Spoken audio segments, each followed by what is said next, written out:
I'm doing some repairs on this antique buffet today, and it was missing a drawer stop. So all I did was take my Dremel and I patterned it after this one, just traced it on a piece of metal and cut this one out with the Dremel.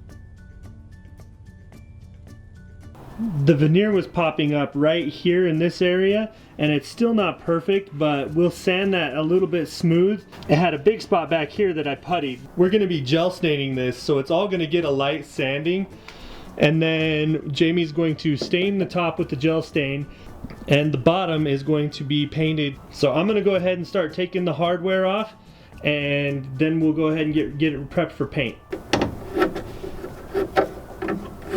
The bottom feet on this buffet is missing some of its round. When they used to make these, they just glued these together, and these round pieces, you can see kind of the line there.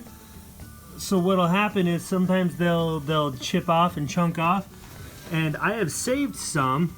These here are from another buffet that I had, and I'm just gonna shape these, and then when I'm all done, I'll take some 80 grit sandpaper and make that all round, and it'll zip that down pretty quick, maybe even some 60 grit.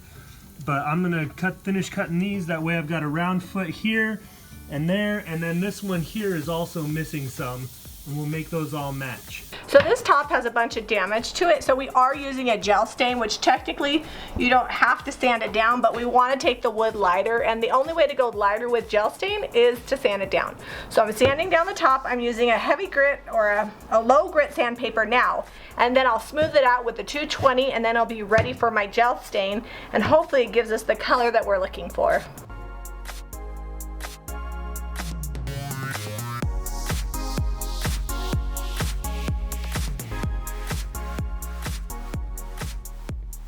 Sorry for the messy garage. We work here. Alright, so the very next step is we've got this sanded. I sanded it with coarse sandpaper, then fine sandpaper, and it looks like whoever refinished this last time really did a number on it, because these are not my squiggles. They used real coarse sandpaper. So good thing gel stain covers up most everything. My client wanted like a medium stain. Nutmeg was the lightest general finishes stain I could find that wasn't like blonde. So hopefully it turns out the right color. I'm using a lint-free sock, and I'm just... Is the sock really lint-free? I don't know, it's not putting lint in my finish. And I'm staining this, trying to get it as thin as possible because she didn't want it super dark. So...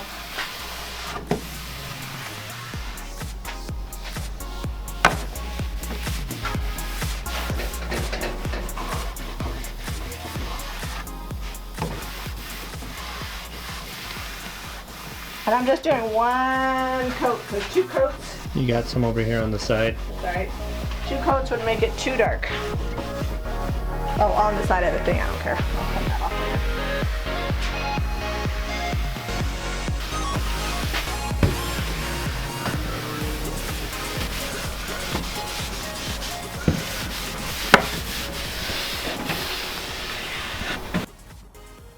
I've got this little piece on the detail trim that needs to be replaced.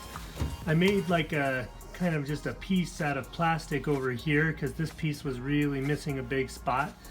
But this is just a little tiny chip off. So what I'm gonna do is I'm gonna use some bondo, and I'm just gonna build this little spot up right here, and then I'll sand down to the shape. I just need a little dab of that, and I've got my cream hardener, just a little bit of cream hardener there, and then I'm just gonna mix this up.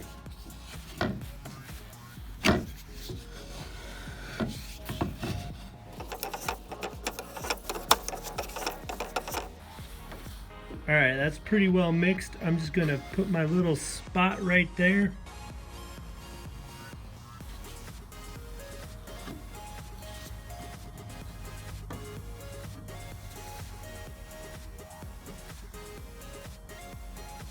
Alright, good enough. Now I can go, I'll let that harden for about 10 minutes, and then I'll come back and shape it with some sandpaper. Alright, so this is dry. I'm just gonna take my file and just kind of shape that around. Just follow the arc that's already here.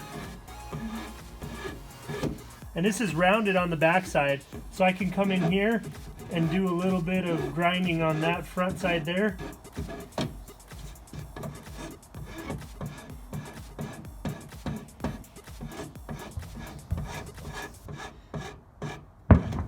And there we go. Just a little bit of sanding and that'll be good as new.